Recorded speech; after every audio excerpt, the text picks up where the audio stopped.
ఈ రాష్ట్రం ఆ జాగిరి కాదు, నా జాగిరి కాదండి. ఎవరి ఎస్టేట్ కాదు, ఎస్టేట్లే పోయాయి.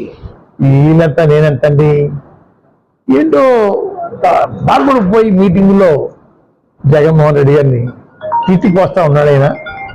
ఆయన హోదా తగ్గట్టుగా ఒక విధంగా చెప్పాలి, అప్పుడు మేధావండి. ఎన్నో సంవత్సరాలు రాజకీయాలు ఉన్నాడు. నేను ఆయన ఒకసారి అయ్యాను ఎమ్మెల్యేస్. అంత మేధావి ఎదుటి వారిని, అంటే ముఖ్యమంత్రి స్థానంలో ఉన్న వారిని బూతులు తిట్టడం అన్నది అయ్యా సభ్యతగా అనిపించట్లేదండి. అయ్యా ఎవరు కూడా ఇంట్లో పనివారిని కూడా మనం అనలేము. అయ్యా పొలంలో పనిచేసే మనిషిని కూడా అనలేము. అటువంటి బూతులు అయ్యా అంత హీనాతీనంగా మాట్లాడటం అంటే అధికారం పోయింది, నోళ్ళు ఎండిపోయాయి, అర్జెంటుగా అధికారం కావాలా, అధికారం కావడం కోసం అబద్ధాలు చెప్పి దాన్ని నిజంగా చెప్పడం కోసం ప్రయత్నం చేస్తూ ఉన్నారు. అలాగే సినిమా యాక్టర్గా ఉన్నారండి. వారికి షూటింగ్లో వెళ్ళటం కోసం ఎమ్మెల్యే పదవి కావాలటండి. అయ్యా ఎక్కడో హైదరాబాద్ వచ్చి పిఠాపురంలో ఎమ్మెల్యే కావాలటండి. ఎంతవరకు శోభం ఆలోచించండి. వారు సొంత పుట్టింది అక్కడ హైదరాబాద్లో, ఇక్కడ ఆ రాష్ట్రం వేరు, మన రాష్ట్రం వేరండి. ఇక్కడ ఎమ్మెల్యే పదవి కావాలటండి. ఎంతవరకు శోభం ఆలోచించండి. అయ్యా ఈ పక్క కానిసి మనిషి మీద నిలబడ్డారంటే అర్థం ఉందండి. అయ్యా దారుణంగా అయ్యా ముఖ్యమంత్రి గారు కూడా ఈ భాష ఇంకా దారుణం అండి. అయ్యా ఏదో పీక్ మీ కాలేజీ మట్టి దొక్కేస్తాడట. ఏంటి దొక్కేది? దారింటి పోయి మనిషిని ఆనందం చూద్దాం, ఇంకో పని మనిషిని ఆనందం చూద్దాం, కాలేజ్ చేసేస్తారు సార్. ముఖ్యమంత్రి గారు ఆ విధంగా భాష, దారుణమైన భాష తాడేపల్లి మీటింగ్లో అయ్యా చంద్రబాబు నాయుడు గారి సమక్షంలో మాట్లాడుతుంటే చంద్రబాబు నాయుడు కొంచెం ఏదో వద్దన్నా కూడా రెచ్చిపోతా మాట్లాడుతూ ఉన్నారు. అయ్యా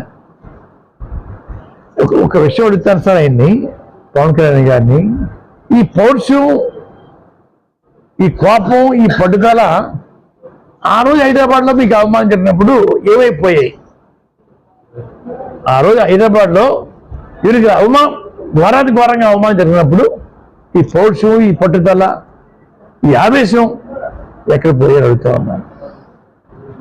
అవమానం చేసిన ఇంటికి వెళ్ళి కొంతకాలం కొన్ని సంవత్సరాలకి మళ్ళీ టిఫిన్ తింటామా? ఎంత దారుణం సార్. అటువంటి అవమానం బహుశా సామాన్యులు కూడా జరిగి ఉండదండి. అటువంటి అవమానం జరిగినప్పుడు ఏమి మాట్లాడలేదా పెద్ద మనిషి? ఈ రోజు వచ్చేసేసి హైదరాబాద్ కాకుండా మనూరు వచ్చేసేసి ఉన్నది ఒకటి లేదు 10 మాటలు చెప్పేసి ఆయాసపడిపోతూ మాట్లాడుతూ ఉన్నారు. నేను మాట్లాడుతుంటే సినిమాలో ఒక చిన్న క్యారెక్టర్ వేసే ఒక అజీన్ ఉన్నాడు, ఆయనతో తిట్టిస్తున్నాడు సార్ నన్ను. పందనో కుక్కనో తిట్టిస్తున్నాడు సార్.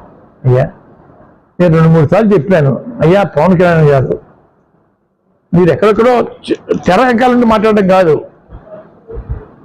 ప్రెస్ మీట్ పెట్టి నన్ను తిట్టండి, నన్ను ప్రశ్నలు అడగండి, అన్నింటికి సమాధానం చెప్తాను.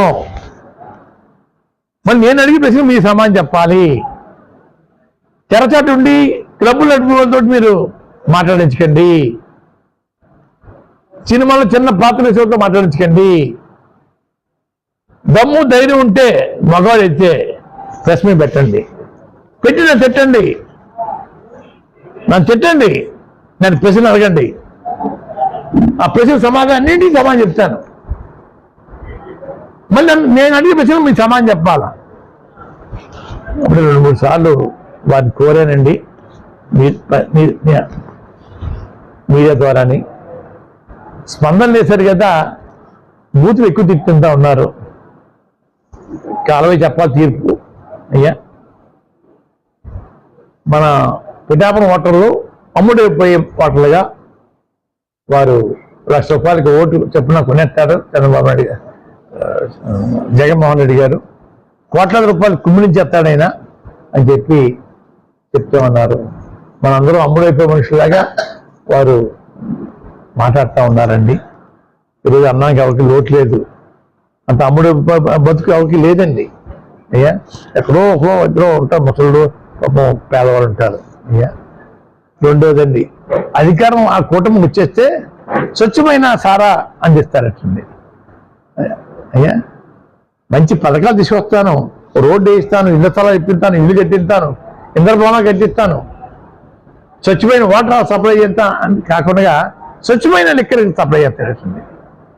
అంటే మనందరం తాగుబోతులు, మనందరం డబ్బులు కమ్మడిపోయే మనుషులుగా మన పిఠాపురం నియోజకవర్గ ప్రజల్ని ఆ రకంగా అవమానిస్తూ ఉన్నారు. గమనించిన సోదరులారా, నేను చెప్పక్కర్లేదు, మీకు అన్ని టీవీల ద్వారా మేము ఏదో కొత్త చూస్తామండి.